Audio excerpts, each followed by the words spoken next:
Hello friends, कैसा सब लोग। तो फ्रेंड्स, जैसे कि आप सभी को पता है, आपका सीटेट का एग्ज़ाम खत्म हो गया। और सीटेट का एग्ज़ाम खत्म होने के बाद जो जो बच्चे मैं 130 प्लस लेकर आएंगे, ठीक है, मैंने कहा था उनके इंटरव्यू आएंगे और वो अपने एक्सपीरियंस को यहाँ पर शेयर करेंगे। क्योंकि बहुत से बच्चे इतनी तैयारी करने के बावजूद भी उनका सिलेक्शन नहीं हो पाता। हालांकि अपनी तरफ से कभी कसर नहीं रहती, कंटेंट देना, पढ़ाना, या मान लीजिए बैचेज वगैरह देते, लेकिन कहाँ कमी रह जाती है। और ये जो बच्चे 130 प्लस लेकर आ रहे हैं, ठीक है, इसके नहीं है ये खाली वीडियो भाई है आपकी। भरत के 133 नंबर है। ये कैसे अपने 133 नंबर लेकर आए। और उसके अलावा एक एक करके बाकी के इंटरव्यू में अपने चैनल के ऊपर डाल दूंगा जो जो बच्चे 130 प्लस लेकर आ रहे हैं, ठीक है। क्योंकि अगर 130 प्लस वाले बच्चे जब भी मिलेंगे, वो आपके सचिन सर के खूब भारी संख्या में आपको देखने को मिलते हैं, ठीक है। तो एक एक करके ही अपने एक्सपीरियंस को शेयर करेंगे और आप ध्यान से सुनते जाना इन्होंने क्या क्या चीजें करी थी और मतलब कहाँ आपसे गलती हो गई, उन गलतियों को देखना। जो आप लोग पहली बार सीटेट देने वाले हो, या मान लीजिए आपका नहीं हो पाया, फेल हो गए, तो आपकी कहाँ गलतियां हो गई, ठीक है। ये अपने एक एक अनुभव बताएंगे। तो भाई वेलकम है, दोनों का वेलकम है। थैंक यू सर, थैंक ये यू। इनका भाई पूरा ग्रुप है जो इनका डाइट वाला जो ग्रुप पढ़ता है, ठीक है। तो ये ग्रुप में एक साथ पढ़ते हैं, ठीक है। तो पहले एक एक करके इनके एक्सपीरियंस को शेयर करेंगे। तो भरत, सबसे पहले मैं आपसे शुरुआत करूं। आपके 150 में से 133 है। और देखिए, जिन यस बच्चों सर। का पेपर 2 भी है ना, उन पेपर 2 वाले बच्चों को भी इंटरव्यू चैनल के ऊपर डल जाएंगे। आप लोग उसको ध्यान से देखना है, ठीक है। क्योंकि इतनी बड़ी कोई बात नहीं 130 प्लस लाना, लेकिन पता नहीं बच्चे कहाँ मतलब गलतियां यहाँ पर कर देते हैं। वो बात आपको समझनी जरूरी, क्योंकि उन गलतियों का सिर्फ आपको ही पता होता है, ठीक है। तो 133 नंबर आपके हैं, ठीक है। और सपना, आपके कितने थे? हाँ जी सर, मेरे 106 थे। पहले आप ही बोल दो, फिर उनका उनके बारे में पूछेंगे जी डिटेल सर में। जी। नमस्कार, मैं सपना मेहरा। एक्चुअली मैंने 2021 में वो डाइट आर के पुरम से अपनी ये डीएलएड को एंड दिल्ली किया से। था। जी, ये हम्म। दिल्ली से। उसके बाद फिर मैंने अपनी सीटेट के लिए तैयारी स्टार्ट करी और उसमें सबसे पहले मैंने काफ़ी एक्सप्लोर किया। और मुझे एंड में मैं सचिन सर के ही सामने आई। इनका जो है वो सचिन एकेडमी से मैंने अपना सीटेट को क्लियर किया है आज। एंड मैंने 150 में से 106 मार्क्स स्कोर किए हैं। हाँ, 130 प्लस नहीं है, बट मेरा मन था कि मैं यहाँ पे आके सर से वो मिलूँ स्पेशली, क्योंकि सर बहुत अच्छे हैं। और वो सर का ये वो बड़प्पन है कि सर ने मुझे अभी यहाँ पे वो आप बड़प्पन सबके नहीं है सामने भाई, लिया है। जबरदस्ती कर रही थी कि सर बीच में लो हमको भी, तो हमने ले लिया फिर हाँ, जो। चलो ऐसा हम कह सकते हैं। हाँ, ठीक तो है। 106 की बात मैं कह रही थी। उसमें मेरे सबसे अच्छे जो मार्क्स है वो है मेरे सीडीपी में। वो मेरे आए हैं 26। जल्दी से बता दो क्या पड़ा जी सीडीपी जी के जी लिए। जी जी। तो उसमें मैंने सबसे पहले आप ही से मैंने वो शुरुआत करी है। तो सीडीपी के लिए मैंने ये सचिन सर की वो मैराथन्स देखी थी, जो सर ने रात रात भर इतनी वो मेहनत से सर ने वो तैयार किया हुआ है। तो जाके मैंने 26 मार्क्स स्कोर किए हैं। प्लस में मैंने वो सचिन एकेडमी से, इसको हम वो शॉर्ट फॉर्म में बोलते हैं SA, मीन्स कि सचिन एकेडमी। तो वहाँ से मैंने वो PYQ की तैयारी की थी। तो बस सर, ठीक सीडीपी है। के लिए मैंने बता दिया। इतना ही, इतने कम नंबर में इतना ही बोलने को मिलेगा। ठीक है। जी बट चलो ठीक है हाँ, बट मैं सपना। पास हूँ। ठीक है, ठीक है, आपकी अब कृपा से। आगे की तैयारी करना अब। बिल्कुल सर, बिल्कुल। ठीक है भरत, अब आपका बताते हैं कि यस आपके सर। 133 आए, ठीक है। Yes sir. तो आप मुझे एक एक करके बताइए। जैसे अब मैं अगर बात करूं आपके सीडीपी की, 28 नंबर आपके आए। यस। पहले तो ये बताओ, ये 2 नंबर जो कटे, 2 नंबर कहाँ कटे आपके, और कहाँ से, अपने आप बारे में बताओ, कहाँ से हो आप। मैं भी डाइट आर के पुरम से मैंने डीएलएड करा है diet, and there after CTET attempt करा मैंने। 2 मार्क्स जो मेरे कटे, ये एक्चुअली इसको कह सकते हैं कि कटे नहीं थे, बट पेपर में वो कहते हैं ना कि दिमाग थोड़ा सा फिर जाता है। पेपर में बैठे बैठे कुछ चीज़ें ऐसी स्किप हो गई जल्दीबाजी में, कि क्योंकि OMR बेस्ड था इस बार, तो सर्कल भरने में देर जाएगी अंडर ऐसा। प्रेशर होता है एग्जाम अंडर में। प्रेशर, बिल्कुल। तो पहला मार्क्स तो मेरा कटा था। पहला ही क्वेश्चन था, मतलब मैंने पेपर खोला, पहला क्वेश्चन पढ़ा, पहला क्वेश्चन पढ़ने में ही अटक गया मैं उसमें श्री गणेश ही लगभग। बेकार हो गया। तो ऐसा लगा पता नहीं क्या होगा, कितने मुश्किल क्वेश्चन होंगे आगे।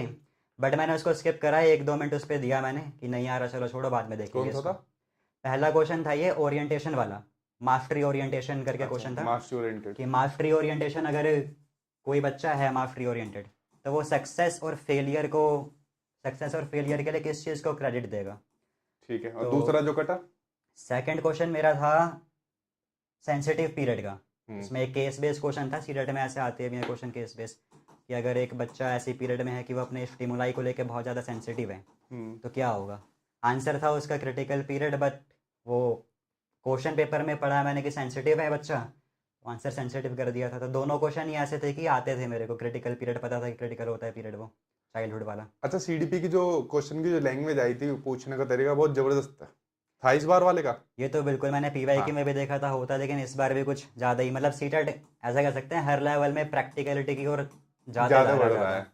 अच्छी बात भी है, जो टीचर्स को होना भी चाहिए ऐसा। हम्म। एंड सचिन सर की वीडियो देख देख के मेरे को थोड़ी सी हो गई थी प्रैक्टिस इस चीज़ की, क्योंकि सचिन सर जब कराते हैं तो थ्योरी बेस तो लेके चलते ही हैं थ्योरी का, बट साथ साथ में जो एग्जाम्पल्स होते हैं, अब एग्जाम्पल्स ही आते हैं पेपर में ज़्यादा, हम देखें तो थ्योरी बेस्ड क्वेश्चन तो ना पियाजे के अब इतने आते हैं। पियाजे के भी क्वेश्चन जैसे आए थे कि अगर कोई बच्चा इरिवर्सिबिलिटी वाला क्वेश्चन आया था एक, तो वो भी केस बेस ही था। तो सचिन सर की वीडियो देख देख के वो प्रैक्टिस हो जाती है माइंड में कि हाँ सर ऐसे ऐसे बोल रहे हैं, तो वो दिमाग में ना बैठ जाती हैं चीज़ें। जब पहली बार क्वेश्चन पढ़ो वहाँ पेपर में तो लगता है अरे ये तो पहली बार थोड़ी पढ़ रहे हैं, सर ने कितनी बार करा रखा है ये हम्म। तो इस चीज़ से बहुत हेल्प मिली। रटना नहीं है, मतलब कुल मिला के हाँ। समझना है।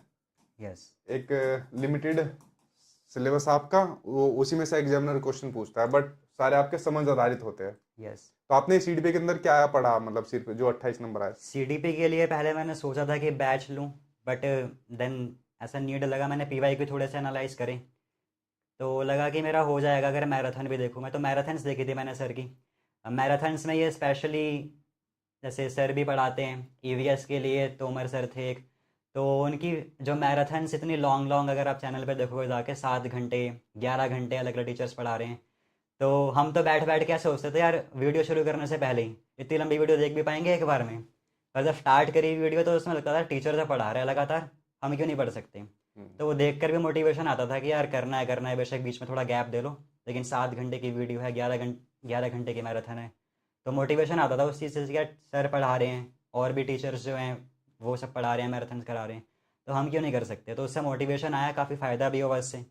अलग अलग क्वेश्चंस की प्रैक्टिस हुई मैराथन्स में, कंसेप्ट भी क्लियर करे सर ने, तो उस चीज़ से बेनिफिट मिला काफ़ी। तो मैराथन और दूसरी कोई चीज, या खाली मैराथन? मैराथन के अलावा पीवाईक्यू पहले मैंने हम्म। 1-2 पीवाईक्यू देखे पहले, ताकि एक बेस पता लग जाए कि लेवल कितना है हमारा। हम्म। उसके बाद मैराथन्स देखी एंड अगेन पीवाईक्यू अटेम्प्ट करे, तो हम्म। देखा कितना डिफरेंस आ रहा है, कहाँ पे चीज़ें न्यू है कुछ, जो ठीक है। क्वेश्चंस में अटक रहे थे तो उसको रिपीट करा, फिर से नोट नोट डाउन करा उनको। ज़्यादातर चीज़ें तो कवर हो रही थी सीडीपी में तो स्पेशली, और बाकी जो पेडागोजी की है उन सब में भी, तो ठीक है। सर ने कराया था उसी में से। ठीक है, अगर मैं बात करूँ मैथमेटिक्स की, 27 है, 3 नंबर कहाँ कहाँ कटे आपके? मैथ्स में भी जैसे सीडीपी में हुआ मेरे साथ, ऐसे ही कह सकते हैं। एक तो कैलकुलेशन मिस्टेक हो गई पहली बात तो। कौन से वाले में? प्राइम नंबर्स का एक क्वेश्चन था कि हम्म। कुछ 2 नंबर्स दिए थे, इन दोनों संख्याओं के बीच में कितने प्राइम नंबर्स आएंगे। हम्म। तो कैलकुलेट करा पहले मैंने, मेरे को लग रहा था कि गलत है तो मैंने छोड़ दिया पहले तो वो। बाकी दो? बाकी दो में एक तो वेन हील वाला था, वो पढ़ हिले कर हिले गया ही था। गलत कर दिया। वैसे सर सही बात है कि बिना मैथ हिले में, भी नाराज हो रहे होंगे, इतनी बार आ गया एग्जाम में फिर भी गलत कर दिया। हाँ मैथ में लिमिटेड पेडागोजी आती है, लेकिन उसमें भी पता नहीं उस टाइम वही तो सर ने बताया कि थोड़ा सा प्रेशर हो जाता है, तो उस चीज़ की वजह से वो वाला गलत हो गया था तीसरा? एक। तीसरा क्वेश्चन था, बड़ा कॉम्प्लिकेटेड था। इसमें से 4 ऑप्शन दिए थे कि इनमें से कौन सा इंडियन मैथमेटिकल लिटरेचर नहीं हाँ है। यार, वो बढ़िया क्वेश्चन था वो। तो ये ना तो मैंने पीवाईक्यू में देखा था, ना टीचर्स भी इसको कहाँ से पढ़ाएंगे, क्योंकि बहुत अलग ही क्वेश्चन है ये। तो उसमें मैंने चरक संहिता कर दिया था, चरक संहिता आंसर था इसका, बट मैंने कुछ और बौद्ध करके कुछ था वो वो कर जबरदस्त दिया। क्वेश्चन था।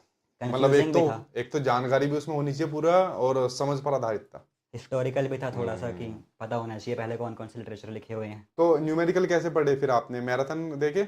न्यूमेरिकल के लिए सामने देखे? मैराथन्स तो देखी थी मैंने, बट मैराथन से ज़्यादा प्रैक्टिस पे ध्यान दिया। लाइक सर ने तो करा दिया अपना, वो कहते हैं ना कि स्पेशली मैथ्स में टीचर तो अपना करा देगा मैराथन में, क्वेश्चंस करा देगा, बट उसके बाद खुद की प्रैक्टिस करनी होती है। तो उसके लिए पीवाईक्यू लगाए थे मैंने अलग अलग, सर के ऐप में भी फ्री पीवाईक्यूज थे, मॉक टेस्ट थे, तो उनको सॉल्व करा, साथ में कॉपी रख के लैपटॉप खोल लिया था। तो OMR पे भी करी प्रैक्टिस फिर लास्ट में, ताकि वो सर्कल भरने का ही थोड़ा सा हो जाए एक्सपीरियंस। तो मतलब मैथ्स में जो न्यूमेरिकल्स हैं, न्यूमेरिकल्स मेनली प्रैक्टिस से हुए हैं। एक दिक्कत आती है सीटेट के एग्जाम में, टाइम मैनेजमेंट नहीं हो पाता, और मैं बार बार इनको कह कह के थक भी जाता हूँ। टाइम मैनेजमेंट की प्रैक्टिस डाल लो, ओमार सीट को फिल किया करो, दिया करो पूरा का पूरा एक पेपर अपना 150 नंबर का, ताकि आपकी प्रैक्टिस हो सके। यस, वो तो मैंने 2-3 तो बार आप लगभग दिए कम से तो कम। आपने जब प्रैक्टिस की तभी वो टाइम मैनेजमेंट आपका साथ के यस, साथ होता गया। क्योंकि हम ऐसे ख्वाब में रहेंगे कि वहाँ जाके एकदम से हो जाएगा, तो वो नहीं होता। हाँ। काफ़ी मैंने सीनियर से भी पूछा था, तो वो कह रहे थे कि प्रैक्टिस करो। तो सर ने भी काफ़ी बार बताया वीडियोस में कि प्रैक्टिस करनी है, एक बार OMR का प्रिंट आउट ले लो, कैसे भी कर लो, तो उस पर और प्रैक्टिस करने के बाद। Maths pedagogy? मैथ्स पेडागोजी में तो अभी जैसे मैंने बताया कि थोड़ा बहुत वैन हिल वगैरह दिमाग से निकल गया था, बट इजी थी, इतना मुश्किल नहीं कह सकते पैडागोजी को, ज़्यादा मुश्किल नहीं आई थी। इसमें क्या पढ़ा? पैडागोजी के पहली लिए भी पीवाईक्यू की आपने, पीवाईक्यू तो आपने पीवाईक्यू खूब किए। पीवाईक्यू मेन मतलब है, और जो चीज़ें नहीं आती थी वो पीवाईक्यू मैराथन कहाँ से से लिए? क्लियर हुई। बुक ली थी या मतलब नहीं साइट नहीं नहीं से? नहीं, साइट से ले लिए थे, हाँ। और कुछ अलग अलग वेबसाइट जैसे अलग गूगल पे होती हैं कुछ, हम्म। वहाँ से डाउनलोड कर लिए थे, और सर के जो मॉक टेस्ट भी थे ऐप पे, हम्म। तो वहाँ से करे थे ज़्यादा। ठीक है, तो पीवाईक्यू के अलावा क्या किया फिर पेडागोजी में? और खाली मैराथन? मैराथन करी बस पैडागोजी के लिए, और कुछ हम्म। नहीं करना पड़ा इतना। ठीक है। अच्छा, मैं सबसे बढ़िया मुझे पता है क्या बात लगी। अब बच्चे बहुत आते हैं जो सीडीपी के अंदर 30 में से 30 लेकर आते हैं। पता है, आप सीटेट की सीडीपी मतलब क्वेश्चन को पूछने का तरीका थोड़ा इन्होंने चेंज कर दिया, बट सीडीपी मेरे नज़र में अब तो हर कोई करा सकता है, मतलब यूट्यूब पर भी आपको ज़्यादा दिक्कत नहीं होगी। मज़ा जो अब आ रहा है सीटेट के एग्जाम में वो आ रहा है जो लैंग्वेज पैडागोजी का सेक्शन आ रहा है, और खासकर आपकी जो हिंदी पैडागोजी होती है, और हिंदी पैडागोजी के अंदर आपके स्कोर हुआ है 29। यस। मतलब एक अपने आप में बहुत बढ़िया स्कोर है। ठीक है, तो पहले मुझे ये बताओ, पहली लैंग्वेज कौन सी थी आपकी? इंग्लिश। पहली इंग्लिश थी, दूसरी हिंदी थी हिंदी। आपकी। ठीक है, तो हिंदी पैडागोजी के लिए आपने क्या पढ़ा, और क्या आपको दिक्कत नहीं है हिंदी पैडागोजी के अंदर? बच्चों को बड़ा डर है इससे। हिंदी पैडागोजी में जो मेन दिक्कत आती है ना, जो मेरे को भी फील हुआ करते हुए एग्ज़ाम, कि जो वर्ड्स, हिंदी के जो क्लियर वर्ड्स होते हैं एकदम, वोकैबलरी जैसे कठिन कहते हैं, शब्द। शब्दकोश, हम्म। कठिन शब्द वो नहीं कर पाते। जैसे कि एक क्वेश्चन आया था बिक्स वाला, बेसिक इंटरपर्सनल स्किल्स वाला क्वेश्चन, तो इंग्लिश में तो सबको पता है ये बेसिक इंटरपर्सनल स्किल्स है, कमेंट्स ने दिए, ये सब पता है हमको, लेकिन हिंदी में इसको जो ट्रांसलेट करके दिया था, वहाँ पे मेरे को पढ़ते समझ आ गया था कि ये क्या चीज़ है, बिक्स के बारे में पूछा हुआ है। लेकिन बच्चे यहीं पे अटकते हैं, मैंने एनालाइज करा घर जाकर भी, हाँ। कि क्वेश्चन था तो डिफ़िकल्ट, हम्म। अगर हिंदी की बात करें हम लैंग्वेज वाइज तो डिफ़िकल्ट था ये, लेकिन अगर ये समझ आ गया कि ये जो शब्द लिखे हैं हिंदी में इनका मतलब क्या है, तो वो रिलेट कर जाएंगे बच्चे आराम से, कि ये तो बिक्स का कंसेप्ट है, इसमें क्या आंसर होना था वो हो जाएगा ईजिली। तो कठिन शब्द जो है, मेरा जो बेसिक पर्सनल मेरा जो एक्सपीरियंस रहे, या किस वजह से हो पाया इतना अच्छा लिटरेचर, लिटरेचर इसका एक रीज़न है। हिंदी लिटरेचर में पढ़ते आ रहा हूँ बहुत पहले से, मतलब इंटरेस्ट है, मेरी हॉबी है इस चीज़ में, हिंदी इंग्लिश दोनों के लिटरेचर, तो वो हिंदी के वर्ड्स मेरे दिमाग में रहते हैं। बेशक हम जनरल लैंग्वेज में यूज़ नहीं करते बातचीत में, लेकिन पेपर में तो वही वर्ड दिए होंगे जो थोड़े से टेक्निकल हो, और पैडागोजी तो वैसे टेक्निकल है, इतनी हमने इंग्लिश के वर्ड्स नहीं सुने होते, हिंदी के कहाँ से सुनेंगे पैडागोजी के। तो लिटरेचर से हेल्प मिली एक। लेकिन हाँ, अगर जैसे कुछ बच्चे अटैम्प्ट कर रहे हैं अभी, तो लिटरेचर एकदम से तो पढ़ेंगे नहीं बच्चे, तो उसके लिए वोकैबलरी, सर का भी एक बैच देखा था मैंने, वीडियो थी एक सर की भी, उसमें भी सर ने थोड़े कठिन शब्द जो है हिंदी के वो करा रखे थे, तो वहाँ से भी अगर करे तो वहाँ से भी हो जाएगा ईजिली। पैडागोजी ऐसा नहीं कि, अब तो सर ने भी कितनी बार बताया कि हिंदी इंग्लिश पैडागोजी सेम ही आती है, वही क्वेश्चंस होते हैं, बस उनको ट्रांसलेट कर देते हैं। वही मैंने घर जाकर भी देखा, ट्रांसलेट था इस बार पूरा का पूरा। दिक्कत वहीं आती है कि ट्रांसलेशन समझ कितनी आ रही है हमको, वहाँ पे बच्चे अटकते हैं। तो जैसे आपने हिंदी पैडागोजी के लिए क्लासेस देखी बस? यस, मैराथन तो देखी थी। अच्छा, खाली इसके लिए भी मैराथन देखी? यस। और दूसरा प्लस पॉइंट आपके साथ साथ ये हो गया कि जैसे जो कठिन शब्द आते थे वो आप साहित्य वगैरह पढ़ते हो तो उसमें आपको हेल्प कर गए। हाँ, वहाँ से कनेक्ट हो गया वो। ठीक है। पैडागोजी क्योंकि इतनी भी डिफ़िकल्ट है नहीं, वही लैंग्वेज की बात है बस। और इंग्लिश पैडागोजी भी मैंने पहले देखी थी, तो वो देखने के बाद ऐसा लगा था कि हिंदी पैडागोजी भी सेम ही हो जाएगी, ईजी लग रहा था, क्योंकि पैडागोजी सेम ही आती है। लेकिन फिर भी सर की पैडागोजी देखी, उससे भी थोड़ा और न्यू वर्ड्स पता लगे, तो उसका भी काफ़ी रोल है इस चीज़ में। मैं भी हर बार जब कराता हूँ, जैसा अगली सीटेट भी कराऊंगा, हर बार कुछ ना कुछ नए दिखेंगे शब्द जो है। हाँ। तो हिंदी पैडागोजी जो आपका सीबीएसई है, मतलब बहुत उसका स्टैंडर्ड बढ़ाता हुआ पूछ रहा है। अब तो सीडीपी का भी बहुत इन्होंने मतलब सही दिया है। ठीक है, तो बार बार मैं भी तो वही कहता हूँ यार, मतलब रट्टे मत लगाओ इस पेपर के अंदर, बहुत हलवा पेपर है, और अगर आपने रट्टे लगा लिए तो मुश्किल आपके लिए हो जाएगा, पास भी नहीं हो पाओगे। ठीक है, तो बस चीज आपको समझनी है और कुछ नहीं करना है इसके अंदर। तो इस प्रकार से आपने चीजें पढ़ी। टाइम मैनेजमेंट आपने बताया कि आपने कोई अलग से नहीं किया, साथ के साथ जब प्रैक्टिस करते थे उसी में ओमार सीट उठाई, गोले भरे और अपना काम करना शुरू कर दिया। ठीक है, और बाकी आपने क्लासेज ली, मैराथन ली, और साथ के साथ पीवाईक्यू लगाए और चीजों को समझा। आपका स्कोर 133 है।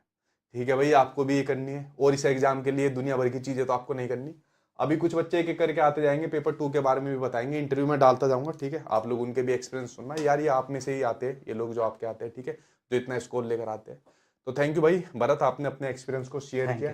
ठीक है, और आगे भरत आगे की तैयारी करने वाले, तो आगे की तैयारी के लिए मेरा जो कमिटमेंट रहता है, बच्चा जो 130 प्लस लाएगा फिर वो हमारा बच्चा हो गया, उसकी जिम्मेदारी फिर मेरी यहाँ पर होती है। ठीक है, तो आगे की जिम्मेदारी, सपना भी हाथ खड़ा कर रही है मुझे ऐसा लगा इसके 130 नहीं है भाई, इसकी जिम्मेदारी अभी नहीं, आ जाओ भेजो भेजो आ जाओ।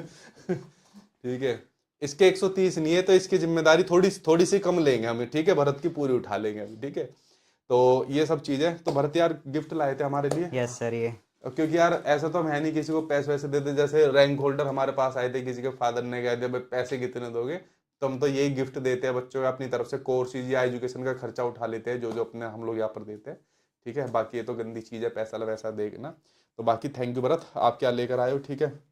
गिफ्ट आप ओपन करिएगा। ठीक है, मिठाई है भाई, वैसे भी भूख Yes. लग रही है, अभी खाऊंगा। तो भरत मेरे, ठीक है, तुम नहीं लाई हो सर मेरी तरफ से भी है। ये Combined. जो छुटा दिए, ठीक है। ये भरत का भाई सर्टिफिकेट है, जो जो बच्चे 130 लाते हैं, जिन बच्चों की हमारे यहाँ जॉब लगती है, उनको हम लोग यहाँ पर सर्टिफिकेट देते हैं, ठीक है। और साथ में एक छोटा सा गिफ्ट हमारी तरफ से भी है, जो भरत के लिए, हालांकि दिखाना नहीं चाहिए वीडियो में, ये थैंक भरत यू के सो लिए, मच ठीक है। सर। बाकी इसके अलावा भाई हम कुछ नहीं देते कि पैसे वैसे देते, ये चीज आपको बता दूं, ठीक बट है। एक्चुअली में पैसों से ज़्यादा वैल्यूएबल एजुकेशन ही है, क्योंकि हम भी कोर्स खरीद लेंगे, जॉब लग जाएगी हाँ तो कितनी सैलरी आ ही जाएगी तब तो। सर ठीक। जॉब दिलाने का काम कर रहे हैं, KVS का बैच दे रहे हैं, काफ़ी है वो तो। नहीं, कोई भी बैच लो Life आप time. कोई भी XYZ कोई भी कोर्स लो, कोई बुक्स लो, कोई कंटेंट लो, अब आपकी जिम्मेदारी हमारी, ठीक है। ठीक है भरत, थैंक यू Thank सपना, you, sir. आप लोग आए, आपके ग्रुप आए, आपके पूरे ग्रुप तैयारी करते थे, आगे के भविष्य के लिए आपको बहुत बहुत शुभकामनाएं, इसी साल आपकी जॉब लग जाए, ठीक है। Thank ये you so बेस्ट much, विशेष sir. मेरी आप लोगों के साथ है। Thank you sir. Thank you. तो आप लोगों ने भी देखा, इनके देख लिया कि कोई बहुत बड़ी बात नहीं यार, आराम से करो, आपका हो जाएगा। जहां जहां आपसे गलती हुई है बस उन गलतियों के ऊपर नजर रखना, और जो पहली बार दे रहे हैं, ठीक है, इनको ऐसे बच्चों को फॉलो करना, ठीक है। चलिए फ्रेंड्स, मिलता हूँ आपसे नेक्स्ट इंटरव्यू के साथ या नेक्स्ट वीडियो के साथ।